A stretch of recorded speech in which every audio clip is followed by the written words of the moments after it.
I go to my best friend at school the next day and I'm like, dude, we need to learn how to make $10,000 a month. And he's like, dude, you're crazy. I'm like, dude, I'm going to figure it out. Blah, blah, blah. 2 days pass by. He tells his cousin about like me trying to make money. And he puts us in a group chat and he's like, hey, we have an opportunity out in Texas. You guys can come knock doors, come make crazy money. And so I go back to my grandpa because I have zero money. All I was doing was working my 9 to 5 again. And I'm like, hey, I know I said I promise you I won't ever owe you money again, but I need $2,000. And he's like, oh my gosh. But he trusted me because I paid him back the last time. Yeah. And so he gives me these $2,000. I go back to school the next day. I go to the smartest kid I know and I say, here's $1,000. Finish all my school for me at 16. And he's like, all right, let's do it. It's like Christmas for him, you know? Yeah. It's like $1,000 at 16, like it's a lot of money.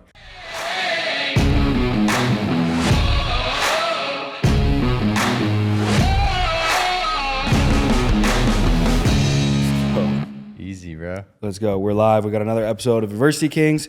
Special guest today. It's Dayton. How do I say your last name? LeBlanc. LeBlanc. What is that, French? Yeah, French, yeah. Yeah? Yeah. Are you 100% French? No, I got Mexican in me. I'm French. white. I'm all of it, bro. You're everything? Yeah. French. And you're from Utah? Yeah, Utah, southern Utah. Wow, bro. So how is it? What's like the home of like Mormonville? Like Salt Lake. I'm from southern Utah. It's a little bit different. But is But it's Utah pretty everywhere. much still It's everywhere. Mormoned out Yeah, everywhere? everywhere. I'm not Mormon though. No. Dude, I've been an atheist my entire life until last year. Wow. 1 year. It's been 1 year now. Wow, congrats, bro. God Crazy. bless. Crazy. I thought you were about to still say you're an atheist, and I was like, oh. No. But okay, so where was the HQ of like Mormons? Where was it like created? Like Salt Lake City. Like No, that's where seriously? it stems from. Yeah. And that's where the guy like went up on a mountain, found the tablets, Correct. I think so. and then came back down. I think I know it best from a South Park episode. Oh, really? Yeah. I'm not like super heavy into like the Mormon stuff. Like honestly don't know much about it. They if I'm breed being the honest. best door knockers. But they are the best salesmen on planet Yeah. Earth. They And- created it, bro. I think the only other group is the Church of the Latter-day Saints. I forget what they are. That's the same thing. Is it the same Yeah, thing? that's LDS. Okay, yeah, but there's another religious group. It's not Mormons. I forget what it is. It literally is going to bother me. I have to chat GPT. I'm so sorry. You're I didn't good, want bro. to start this super religious or anything, but I'm generally freaked out. Bro, LDS is Mormons. LDS is... What's the other group that's just like Mormons that knocks on doors and I think they only believe that so many people can get to heaven? What are they called again? Jehovah's Witnesses. Oh yeah. Are they out there as well? Okay. No, Do you know what a not Jehovah's much. Witness is? Yes, more California. Okay, like Mormons are known for door to door. They believe only 144,000 people from Revelation will go to heaven, while the rest of the faithful will live forever on a restored earth. Where are they mainly? I'm so sorry. Crazy, I'm so huh? curious. Where are they mainly located? Mexico and Brazil, the U.S. Where at in the US? Yeah, I want to know what state. I'm trying to, because I'm sitting here thinking like, who do I need to start recruiting? New York is their world headquarters in Warwick, New York. California, like you said, large population. Texas and Florida, big numbers due to size, diversity, and strong Latin American influence. Pennsylvania, lots of witnesses in and around Philly and Pittsburgh. That's crazy. But you told me the other night you started door knocking at 15. Yeah, I've been knocking since I was 15. That's insane. What were Yeah. you selling at 15? I started selling solar when I was 15. How? So the reason why I even got in the industry in the first place is because I was $13,000 in debt at 15 years old. Would you buy like a Minecraft pack or something? No, Fortnite pack? I didn't have any money to my name, and so my grandpa, he bought me this $8,000 car off of Facebook. Yeah. $0, paid him $200 a month. I paid one payment, so I owed him $7,800, and I broke the car completely, being a 15-year-old, driving like 120 miles an hour. Wow. And so I'm on the side of the road. It's like 130. What kind of car? It was an Audi A4. Wow. Like a 2013. Yeah. And so I'm sitting on the side of the road. It's like 1:30 in the morning. I have $0 to my name. I'm living paycheck to paycheck. And it was just a heavy experience. Like, I'm like, got no money and I got to make the call again. I call him again. I'm like, yo, you got to tow this car. I'm on the side of the road. And so we tow it. It's another like $300-400 back to a shop. They say it's $9,000 to fix the car. It's $8,000 that I paid for it. Yeah. I'm like, bro, I ain't doing that. And so I go to my stepdad. He gives me $3,500 to put down on another car. So I'm like $11,500 in debt. And I'm sitting on the edge of my bed, working every single weekend. I'm playing sports, hanging out with girls every single day, and then going to work, working like 30 hours between Saturday and Sunday. Yeah. And so I'm literally just grinding as much as I could. And I'm depressed as hell because I'm working and I'm going to school and I'm playing sports and I have zero money in my name. And so I'm like, I got to figure out a way. And so I go on YouTube. I'm like, how do you make $10,000 in a month? And these videos of like Iman Gotzi, big names like Alex Hormozy, these guys are popping up on my feed. And I'm getting really, really inspired by them. And this is like the era of like when Andrew Tate was starting to get big. Yeah. And so I'm getting heavily inspired by like the G mindset too. And so I go to my best friend at school the next day and I'm like, dude, we need to learn how to make $10,000 in a month. And he's like, dude, you're crazy. I'm like, dude, I'm going to figure it out. Blah, blah, blah. 2 days pass by. He tells his cousin about like me trying to make money. And he puts us in a group chat and he's like, hey, we have an opportunity out in Texas. You guys can come knock doors, come make crazy money. And I'm like, all right, let's do it. And so my very first time ever getting on a plane was 15 years old to go sell solar door to door in Texas. I'm there for a week for my spring break. I spent all my spring break working, learning how to knock doors. And I made like $900. I didn't get paid my $900. I was supposed to get paid my $900, but company went bankrupt. And then I go back home. I got to go back to my 9 to 5. But I learned that being in Texas, I learned like the freedom of like being able to create my own hours, working, creating my own wealth. And it was really, really cool. And so like I'm thinking about that the whole time. And I'm doing all this research on sales, how to overcome objections, what's the best way, one-liners, all this and that. And I'm like so ready to go out for the summer. And I'm looking at all these summer sales jobs, these guys making crazy money, driving Lamborghinis, McLarens, this and that. And so I'm trying to chase a shiny object at this point. And we end up going to California for our first summer. And right before I go out, I still have $0. I go to my mom now and I'm like, hey, I got no money and I'm going to be out there for 2.5 months. I'm like, please help me out. She's like, I got no money, but take this credit card. This credit card had $750 on it. And I lived off of that for 2.5 months, for 2.5 months straight as a 15-year-old. Yeah. And my whole 2.5 months, I made $13,500. By the end of the summer, between my car insurance, food, my rent, everything, I had a gym membership back home. I was paying for my phone. I accumulated like $13,200 in debt. And so at the end of the summer, I still had made $0 to my name. In commission at sold accounts, I made probably like 16, 17K. But at the end of my summer, before I had to go back to school, I still had $0 to my name. And I'm like, I'm fucked. I'm like, I'm done. Like, it's over. I'm like, my life is fucked. I got no other option.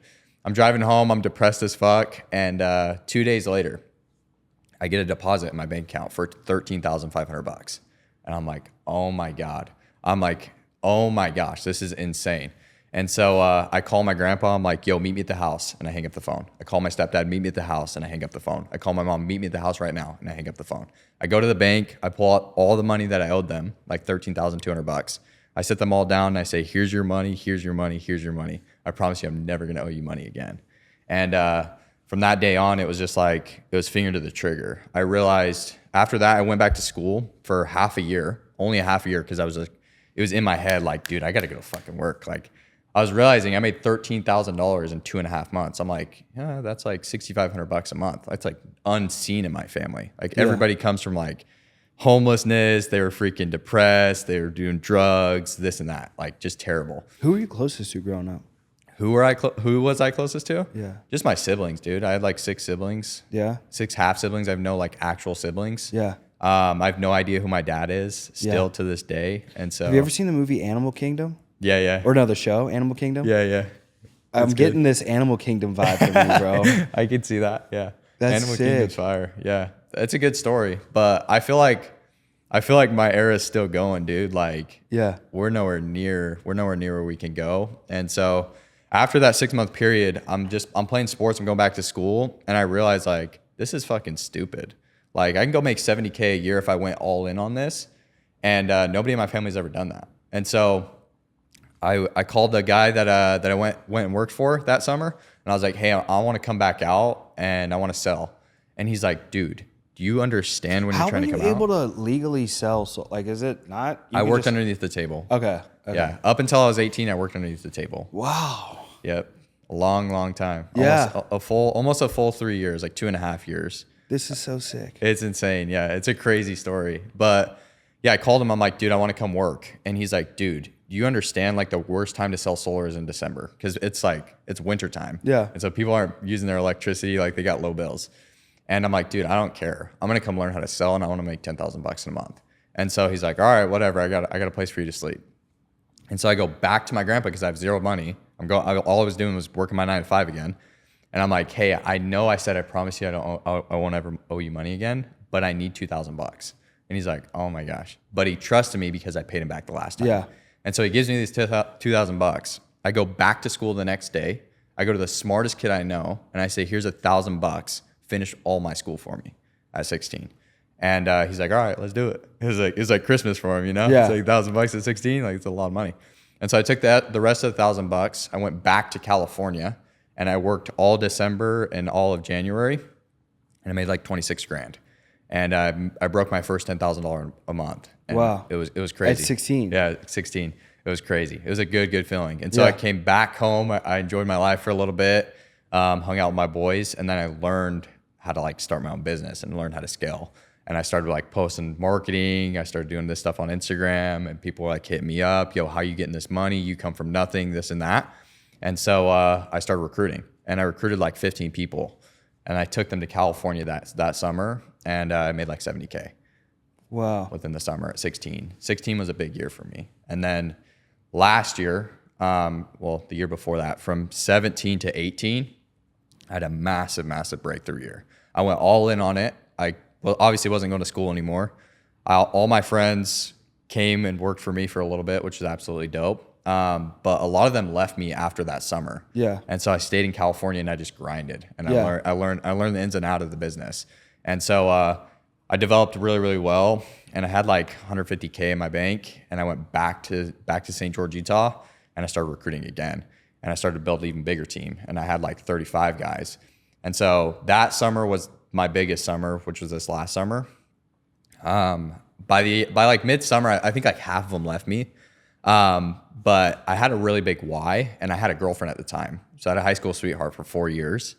And this girl was everything to me, dude. Like this girl was everything. What if she hit you up right now? Yeah. If she hit me up right now, like I'd be like, peace. Yeah. Peace. Played you? Yeah. This girl broke my heart, shattered my heart. Yeah. And I took my income from like 70K.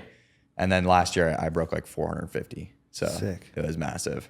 It was just like so much fire. I think nothing's better for a man. I think I saw this from Andrew Tate than like a broken heart and an empty stomach. Yeah, you know, absolutely. It's just like you feel like nothing. And as a man, you don't want to feel like that. Yeah. You want to feel valuable. You want to feel like you can provide things. Yeah, but I feel like the richer you get, like and not that as men we associate our value, our security with cash, but the more successful that I've gotten, the less, I don't want to say emotionally attached, but the less emotionally fragile 100%. I have felt. Like 100%. You can't break my heart. Your capacity to handle things, it just grows. And correct. So your stadium, you could say. Yeah. It just always is growing. So like when you have fear come into the conversation, or you have anger, you have happiness, you have sad, it's like when you're in a stadium of 50,000 people and you got those 4 emotions, it's like, bro, bring it the fuck on. Let's roll. Like it's just like, let's do it. But like when you're in the early stages, it's like, oh fuck, like fear, sadness, anger, you know? So it's like, you just got to learn how to handle it. Are you still rocking solar? Yeah. So you've been doing solar forever. Yeah, I did solar for 2.5 years, and then I made a big, massive marketing change, and I switched to alarms. That's where I met my business partner, Jake. Yeah, that's what I'm sitting here thinking, like, why? I switched to alarms for the marketing of it, for the eyeballs, for everything, for everything to come back. I was making massive money in solar, but I had a hard time retaining people in solar because I was running a summer program, but I was working all the time. Yeah. And so it's hard to keep people around. And so I was like, I need people to stay. And so I switched to the summer model. With that, I got to go back and move back to Southern Utah, which is amazing. They opened up an office. It was a good time. But I built a massive team there. We had like 70 guys, 70, 80 guys. Yeah. And then Jake had another 35 guys that he had already. And so we took that. And at 6 weeks at Vivint, I was the #1 rookie, the #1 sophomore, the #1 new best talent in the company. And I was on track to break every single rookie record that was ever created at Vivint. And so it was just I was the poster boy at Vivint. Yeah. And so everybody wanted to know how I was doing it, XYZ. I was beating the best guys that have been there for 10 plus years, and I was just dominating. And in 6 weeks, I sold 130 accounts, which is unheard of. And like the rookie record was like 300. And in 6 weeks, I did 130 accounts. Wow. So people were on the gun. And so I drew in a lot of eyeballs there. And then me being there, they weren't paying me. I was selling a lot of accounts. Like nobody had ever sold that many accounts, but I was only getting like 6K paychecks, 5K paychecks, 4K paychecks. And in our last week at Vivint, midsummer this year, we had 35K in commissions get paid out, but only 15K of it was actually paid to us. $20,000 in deductions from the company. And we're like, what the fuck is going on? And so my business partner, he's like, what the hell is this? Like last year, this wasn't like this. Year before, this wasn't like this. And so they started like scuffing our paychecks. And we're like, dude, what the fuck is this? Like, we're here to get our people paid. Yeah. And so we made the jump midsummer back to solar, and it's been a blessing, dude. I mean, So are you guys like brokers, or do you represent one company? yeah, we're a broker. So we sell everybody. Yeah. Yeah. Sun guns and Sunrun, sun guns. Oh, we sell it all, you bro. can sell it all. Yeah. I know I had a guy on the podcast. I don't think I had him on yet. I had lunch with a guy in solar that sells it virtually. Yeah. Why don't you guys just sell it virtually? Dude, I mean, you know how it is. Like, you just want to be in front of somebody, right? Like, Yeah, but I think you about get the drive. scalability as well. Absolutely. You know what I mean? Because money loves speed. And so like your ability to distribute that product as quickly as possible and increase your range increases your overall earning opportunity. Absolutely. Solar, though, is a very personal game. I'm selling somebody a 25-year agreement. And so I want to look them dead in the eyes and be like, yo, I got you. You know what I mean? Rather than me being on the phone. It's just a lot harder that way, I feel like. But yes, you can scale both ways. Either way. So do you guys have an office, or like, is it, so do you and Jake have your own office? Yeah. Where's that at? Southern Utah. But do you guys go on like road trips and send guys out and be like, hey, look, we need to hit this territory? From April until October, we're all hands on. We live in California. We're jumping around, moving markets, whatever we need to do, all hands on. Go. And then from October to January, that's build time. That's scale time. That's when we're going out. That's when we're marketing. That's when we're recruiting the most. That's when we're heavy in the office, just grind, trying to scale the business. Yeah. And so from that time, that's when it's time to go blow up. So what's your guys' marketing plan right now? The plan is to use solar as the gold rush right now, as it is right now. Because, dude, there's so much money. Like, dude, we're making like $200-300K a month from this stuff. Like, it's insane. I think I saw someone say something in regard to the big beautiful bill. Yeah. That the tax plan was restructured. Yeah, it just got restructured yesterday. So it got extended to 2029. 2030 is what they say. But yeah, 2029. So you guys got like 4 or 5 years. We got a sprint. Yeah. Yeah. We got a sprint for sure. But we use solar as like the getaway, right? Yeah.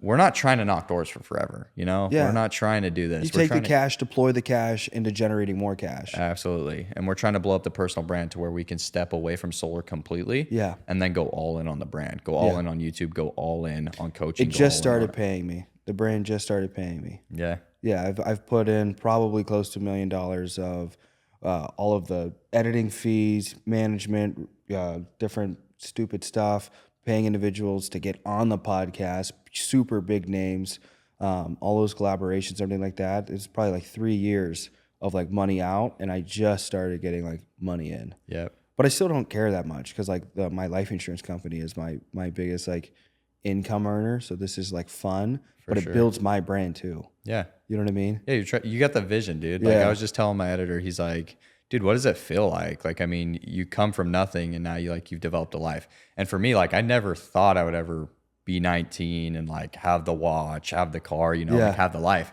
And so it's just like, it's the vision, bro. Like I've had the vision since I was a kid. Like I always told myself I was built for more. I knew I wasn't going to be around the stupid losers doing drugs and drinking alcohol all the time. I knew that. Yeah, I can relate to that. I just needed the right things in place. I needed the one opportunity so that I could get out of it. So do you have a GED? Yeah, no. Yeah, I finished my GED. That smart kid got me my GED. Okay, cool. I walked, but yeah. See, that's cool because like technically I should have a GED, but I have a diploma because I did something similar, but I started working at UPS when I was 16. I still didn't have the exposure of like what sales was. I was working at UPS and I had a W-9, a 1099 with WorldStar.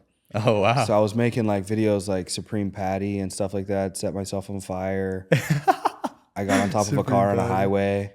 Really? Yeah, I got tackled in Taco Bell once in full football gear. That is insane, Yeah, bro. but they'd pay me $50 a video, so I wasn't making $10,000 a month. I was stupid. That's And insane. I did some other bad kid activities, just That selling is stuff. crazy, bro. But yeah, my mom's did I got expelled my sophomore year for fighting, and I threatened to kill a kid also, and so they They told you it was time to go. they told me to kick rocks. It was like I don't think it was voluntary. It was like a police expulsion of like, hey, listen, and it happened to me twice. In 8th grade, I got like expelled too, and they were like, hey, you can stay here, but you're gonna have a parole officer. And so I ended up going to a Christian academy, and that's when I really gave my life to the Lord. When I was like 13, 14 years old. Well, yeah, probably like 12, 13 years old. And I was just back and forth like the prodigal son. But it's crazy you're saying all this because I'm just thinking in regard to like how quick time moves based off exposure, because Iman Gadzhi and Andrew Tate didn't exist when I was 16 years old. You know what I mean? Like yeah. what was happening at 16 for me was still, rap, NFL, and, drugs. Like that was like more so the exposure of like both my parents. Well, my mom wasn't in jail at the time. She got out, raised me and my little sister, but my dad was in jail. And I was like, I didn't have that exposure. And it's like, I don't regret it. I'm grateful for the way that life's played out, but it's so cool and inspiring to hear your story and to hear how well spoken you are. Cause that's my biggest indicator of like if someone knows how to sell or not. I just have to listen to how you speak. If it sounds like not even necessarily what you're talking about, but you're smooth with your words, I know that you've knocked 1,000 doors. You know what I mean? I can 100%. quickly tell if someone is a capper or not a capper just based off how they communicate. So I know you've been working your ass off. Yeah. It's just super sick. Yeah. It's I'm all like in, fascinated. Like I was wondering, I was like, anytime I do a raw podcast, and I mean I've ripped over 300 of these, so it's not an issue for me. But I can tell very quickly if someone's a capper or not, and I can clearly see you're not a capper. And I'm fascinated because I'm like, I wonder if it's going to keep getting younger and younger. Oh, yeah, I wonder if you're 100%. going to hit 24, dude, 25 years old and someone's going to be 12. Be like, The people that, yeah, I mean, dude, you're going to see it. The people with the Lamborghini at 13 years old. dude, I have It'll an 18, happen. I have an 18-year-old that should be getting on the podcast. Guess how much he's making a month? $300K. Higher. Oh my gosh. $500K a month. Bro, $700K a month. $800K. A mil. Oh my gosh. Yeah, I don't What? know if it's net, but he's grossing $1 million a month right now. But he built an AI company. So like I don't know if that's like super nerdy or if he like just figured out some little hack That is with AI. crazy. And he's He's grossing $1 million a month, right? And for me, it's like I think a lot of people get jealous or butthurt, and I'm like, I'm fascinated. I just want to become good friends with him and be like, hey, bro, build me some shit. Yeah, You know what yeah. I mean, I'll cut you in. You know what I mean? Like, yeah, it'll come. fascinated with it though, For sure. And I'm like, I wonder if how is it going to keep getting younger? You know what I mean? Like, is there going to be a 12-year-old that like does something with like AI or something like? Because it wouldn't be knocking doors at 12. Like you can only go so young at knocking doors. But 100%. like, I'm just fascinated with guys that can get money. If you can get money, I just love like dissecting it. Like what did you do? How did you do it? Because usually it's super simple. It's usually nothing like it's not like some rocket science equation. Yeah. You know? And people think that it is, like the people that build $1 million businesses. Yeah. Like if you haven't built $1 million business, like you're like, yo, how'd you do it? Like, dude, Yeah. I need to get next to you right now. And then the stuff that they tell you is just like, dude, just go be a good human. Go work on yourself. Literally. Go build your body. Go build your mind and just go all in on what you want to do. That's it. It was my first point yesterday is volume. I really don't respect anybody that doesn't or hasn't done an extreme amount of volume. You watch UFC? Yeah. Kamzat is an absolute killer. He's in and the only reason why, like let's say he has some natural strength or natural talent. That guy has lived on the mats. Like I've done jiu-jitsu, I've done MMA now fully for a year, but jiu-jitsu I've done for 4 or 5 years. I've been on the mat since I was a kid. I wrestled for a couple years, and I can tell you, the guys that are killers, I've had guys mess me up that are damn near 50 pounds, 70 pounds lighter than me. You know what I mean? Yeah, 130, 140 pounds. That you would never think. You'd look at him and be like, that dude's a little nerd. Yeah. And they just could break your legs, put you in a pretzel and push you to sleep. And it's the guy that spent more time on the mats. Yep. What that translates to in every business model in life is the individual that's gotten the most reps is going to have the most confidence. They're going to have the most clarity on what to do, what not to do. And they're just going to be like years ahead of you. You know what I mean? Because of how much time they've spent, accumulating all that volume. Yeah. Nonstop, dude. It's a grind. Bro. It's always just what's next. Literally. And I feel like people that are like really on a mission, they don't really get to sit back and be like, oh yeah, I've got this, Yeah. Like it's always like, what can we do next? How can we scale the business? How can we get more money? How can we get these people in that we've been trying to get? Like, what do we need to do? Yeah. And it's always, what can we do? Not, all right, let's just chill. Bro, and once you got some bread coming in, that's especially guys like us where like, I feel like from talking to you, and I don't want to make the assumption, but I know, like, I grew up on food stamps and food bank lines. Yeah, me where too. you wait outside of a church with a gray or little blue Rubbermaid, and you walk through a line with a bunch of people, and they put canned foods, a government brick of cheese. Yeah. And if they're really nice, they'll have donuts there for you for the little kids. They used to have donuts there for us, and we would get a donut. But like, as soon as I made my first $10,000 month when I was probably 18, 19 years old. And it was different, bro. Yeah. I was like, I didn't have a taste for steak. Remember when I went to my first steakhouse, the Capitol Grill, I asked for chicken fingers. So you guys have chicken fingers here? Yeah. Everyone's looking at me like, you're the same as me, bro. I was like, so I love the money, bro. You know what I mean? And the most I've done in a month is like probably $200,000+ in a month.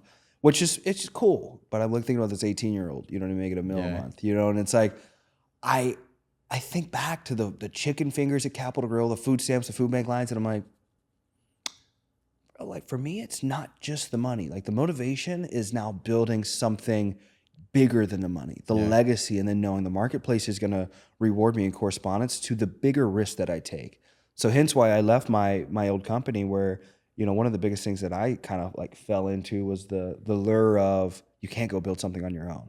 So I wasn't in like the broker space. I was in the captive space, which I feel like you guys understood. Fear-based selling. Fear-based selling. I'm limited to one product, limited to one company, and limited to the territory they say I can work in, and I have no ownership of my book of business. And so I'm just rocking, but I have a cool title. I'm called an agency owner. I'm the youngest agency owner. I broke all the records. And so now I'm capped making $1 million, $2 million a month, and I think I'm him. You know what I mean? But a lot of people, they'll stay in that because it ties back into fear. Fear. I think most people they don't lose on starting. They lose on they don't want to start over. They're afraid to start over. Yeah, 100%. The devil will do his work, Literally. And he'll creep fear into you and tell you don't do that, don't do that. Yeah. And same with your leaders. Like you can tell yourself by a good leader if like they're trying to push fear into you. Yes. Like, no, this industry is terrible. These guys don't make no money. Those are all fake checks. This is wrong. This is wrong. Like that's fear. Literally. When you get that, that's when you jump. That's when you jump. That's when you need to jump. That's what I wish I would have learned. So you're 19? Yeah. Insane, bro. Just barely turned 19. When'd you turn 19? In July. That's so sick. Yeah. So proud of you. Brand new, bro. Yeah. I'm literally so proud of you. I'm like sitting here thinking like, and I've got so much more respect for you than the guys that go immediately into the Miami culture has guys that just immediately go into online coaching. Yeah. With no proof of anything. You need credibility. You have credibility. You have proof. You know what you're talking about. You know how to build sales teams. You know how to sell any product or service. Now I saw you door knocking bananas or something. Yeah. Sell bananas. Did you sell them? Yeah. That's easy, great. bro. It took me 3 doors. 3 doors. What'd you sell them? $100 a banana? Yeah. Easy peasy, bro. These bananas are for Michael Jordan. Yeah. Selling's really, really easy. Yeah, that's not hard. Finding somebody with a problem, you create the solution. But people just overcomplicate it. They don't know how to read people. It's like I started my very first job was I was a host at a restaurant. Yeah. That's where I got my confidence because I was like that little scrawny kid that like didn't go to the gym. I was doing drugs, smoking weed, hanging out with the girls, drinking alcohol at like 14 years old. Yeah. That was me. And so I got a job and I'm put in this position where like I got to show up, be told what to wear, show up when to be there, when to clock out, and I'm being told what to do. And so when I'm doing that, there's people that are like making money that are coming in that restaurant, Yeah. And I'm learning how to read people. And the biggest thing that you can do when like you're trying to go somewhere is learn how to read somebody. Like if you can feel somebody's energy, oh my gosh, dude, it makes it so much easier. Yeah, it's game over. Yeah. Are you from the city or the country? City. Small city. Yeah. City. The city I grew up in, it's the #1 growing city in America right now. It's also the #1 retirement place in the world right now. My sister's trying to move to Utah. Utah's chill. If you want to just put your head down and be that guy that's like a billionaire and just don't want to be known, go to Utah. That's where it's at. I'm trying to tell her not to go. I feel like everybody in Utah makes crazy money. crazy money. Like I was like there's a very small section of people in Utah that come from nothing. Yeah. Yeah. I was like that kid Just that happened to be your section. yeah. I was that kid that like I would go smooch off all my friends because all their friends like I was the same way. the same thing. Can't afford to go to the movies. If they want to go to the movies, like somebody cover me. Yep. Like their parents are picking you up. Yep. You got to go do this. Like Bike ride over to someone's every time. house. I was walking to school every single day. Yeah. Like that's just the way it is, you know? Facts. Grew up in a trailer park. I was homeless for like 7 months of my life. Like it was tough. Facts. So it's just like it's come up, you know? Yeah. But I'm grateful for it. And I wouldn't trade it back for anything in the world because Yeah. I know I'm not that ungrateful little bitch that like got everything, you know? Facts. Because there is people my age back home in Utah that like they still got it like that. Their parents pay for their college. They got their car at 16 handed to them. Yeah. Whereas like I'm 16, I'm fucking $13,000 in debt. I'm like my back's up against the wall. Yeah. I don't got an option. It's either go win or I'm fucked. That's the option. Was the biggest college in Utah like the University of Utah? Yeah. BYU is probably a little bit bigger. It's at Brigham Young? Yeah, Brigham Young. Yeah. Who was Brigham Young? I don't know, dude. Don't ask me these like questions like this. I'm new to the game, bro. You gotta understand. I forget you're like a child. I'm new to it, I bro. literally thought you were going to say you were 12. I'm 12. I just hit $1 million a month. Not yet, bro. Brigham Young University. Who is this named after? Give us a little history on this. I could read in less than 30 seconds. Yeah, it's crazy. I'm a master at chat. I'm going to figure something out with it. You use chat a lot. You can just tell. For everything, bro. Everything, huh? For everything. It's fucking smart. You don't even need sales training anymore. You know what I mean? You just chat every objection. I can't afford it. Here's their conditions. Here's their situation. Give me a response. You can straight up build an entire business off it. Bro. Brigham Young University is named after Brigham Young. He was born 1801, died 1877. The second president of the Mormon Church. So he's the second president of the Mormon Church. Wow. He led the Mormons west after Joseph Smith was killed. Founded Salt Lake City and governed the Utah Territory. Known as the American Moses for leading thousands across the plains. In 1875, he started Brigham Young Academy, which later became BYU in Provo. Was it Provo? Provo, yeah. Provo, Utah. So in short, Brigham Young equals Mormon pioneer, Utah founder, and namesake of BYU. Wow. I think that Mormons are the most jaded religion ever. Yeah?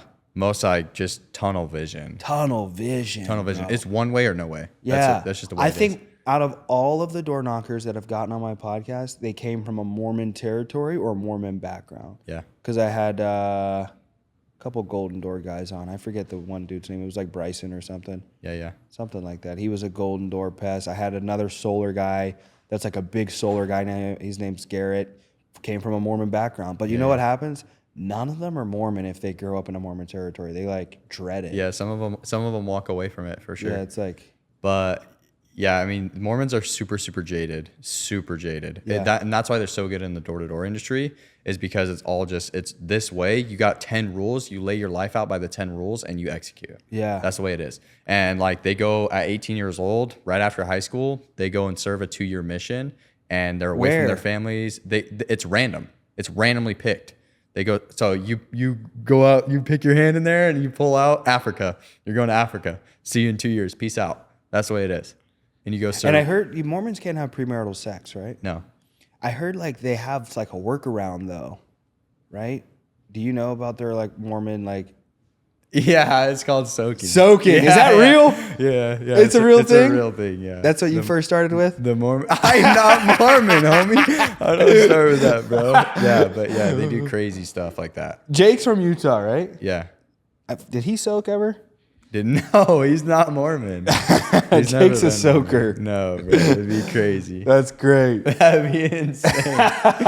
No, but yeah, the Mormons, they make a lot of money. Yeah. A lot of money. Do they have a tithe? Is it like a church that tithes? 10%. 10%. 10% every month. Yeah. Yeah. They cook for sure. They definitely cook, bro. I wonder who's the biggest Mormon pastor. They do a lot of business moves too. Mormons do. They're really good at creating. Really good. I feel like they have a lot of land. Yeah, tons of it.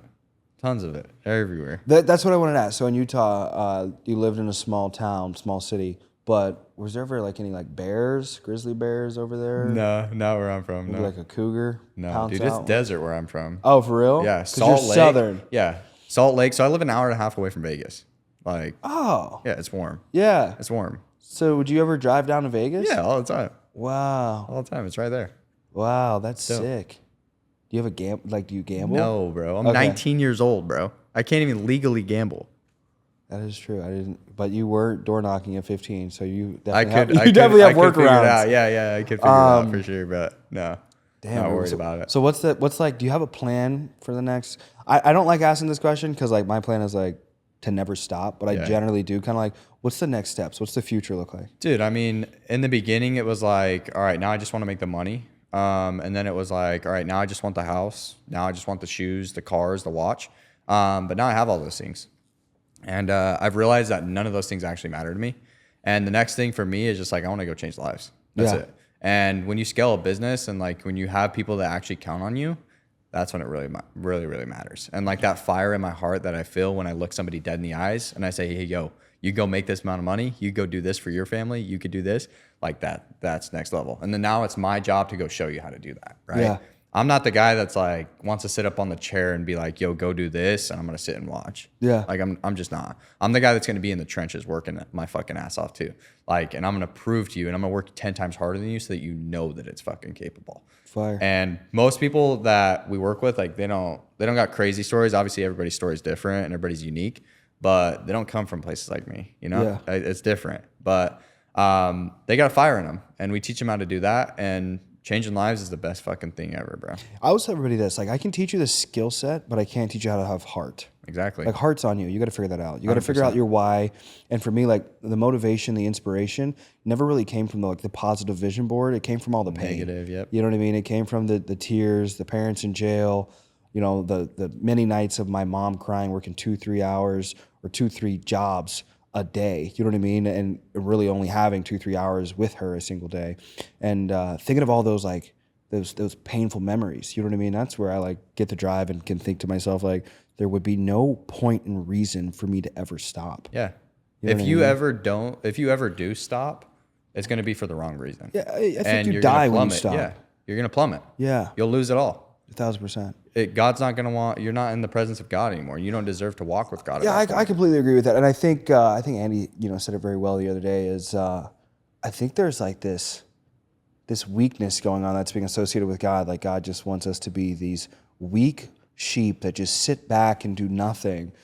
But for me, reading through the Bible and dissecting the Word of God and just the energy of God is like, God is a warrior. You know what I mean? This is an individual that defeated hell. This is an individual that casted Satan out of heaven and into hell. Yeah. And, created all of these kings and warriors throughout biblical times and even current times. And so to myself, I'm like, I don't know what God you guys are reading on or praying to, but that's not the same God. I'm not about to be here and sit back and be a beta. Yeah. Suffering will definitely take you to places that you've never imagined. Yeah. And on the other side of suffering is something so beautiful that you can never imagine. Yeah. I feel like in the midst of it, I think there's like two places you experience God. It's in the midst of worship, which is biblical. It's like when two or more are gathered, or in my people's praise, I inhabit them. And then I think also in the midst of suffering as well, because I think that's where we can relate the most to God is in our suffering. Yeah, it's like when a girl breaks your heart, like the guy that like runs and is like going hanging out with other girls right away. Yeah. Like that guy's just shoving it down and pushing along, right? Correct. And eventually it's gonna come out. Yeah. His time will come. But for me, it's like, bro, I'm gonna fucking feel what I'm going on. And then I'm gonna move the needle forward. Facts. I'm not moving the needle based on my emotions. I'm moving the needle based on my vision. Facts. So I need to fucking make sure that my body is in tune so that I'm aligned so that I can go fucking execute the vision. Yeah. And if I'm not, then I'm fucked. Yeah. But you have to take care of yourself so you can go take care of your people. Yeah. Like you got to be willing to be like, fuck, bro, I was a cheater. Fuck, bro, I was the guy that lied. I was the guy that scammed the guys fucking selling cars. You got to just be that guy and just be like, this is who I am right now. I'm not okay with it, but I'm going to do X, Y, Z so that I can go chase what I need to do. Fire. And the vision that's in my brain, it's going to fucking happen regardless. Yeah. And so it's just day in, day out execution, 18-hour days, whatever the fuck I need to do, I'm willing to do it. Fire, bro. As I wrap up, I like to sometimes ask people, do you have a favorite restaurant, favorite food? Yeah, I like steak. I mean, not having steak my entire life, living off of fucking ramen and frozen mac and cheese. I didn't start liking steak till like 19. Kraft, like steak is really, really fire. Any steak, bro. I'm not picky. You have to go to... Give me a fucking McDonald's hot and spicy. Yeah. I'm chilling, bro. No, I feel that. I'm grateful for that. While you're here, though, you probably won't be able to get into Carbone. You could try to get into Carbone. Poppy Steak is really good. New Surrette is the Salt Bay place right by my house. You could get there. I really love that. They've got a ribeye cap cut of meat. It is better than Wagyu. You won't even want Wagyu after you have this ribeye cap. It's the best cut of the cow. Everybody thinks it's Wagyu. Wagyu is for poor rich people. Rich people know it's the ribeye cap. That's the best cut of steak. Bet. Do you have a favorite movie? I just like fucking action movies, bro. Anything action. Batman, that's my shit, bro. That's hard. Batman, bro. The OG ones or the one with Twilight Christian Boy? Bell. Christian Okay, Bell, good. bro. Because if you said Robert Pattinson, Fuck no, bro. I think you were a soaker. Hell no, bro.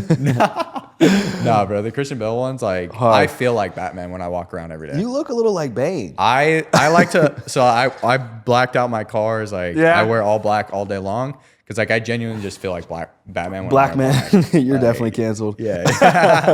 Yeah, I like to feel that way for sure. Let's go. Man, is there anything else you want to add? Bro, I'm just fucking grateful to be here. It's been Grateful to have fucking you, bro. dope for sure. Where can people contact you if they want mentorship, they want to work with you? Where can they get a hold of you? Yeah, Instagram will probably be the biggest one. I'm working on like getting big on YouTube right now, TikTok as well. But just Dayton LeBlanc on Instagram. Hit me up. I'm very good at responding to my DMs and putting content out. I push 3 pieces of content out every day. Let's go. So Fire. let's run it. Guys, this was Dayton LeBlanc, the French destroyer. The French Bulldog. The French Bulldog, the destroyer from Mormonville, Utah. He's not Mormon though, so do your homework. Let's go. Peace. Dope.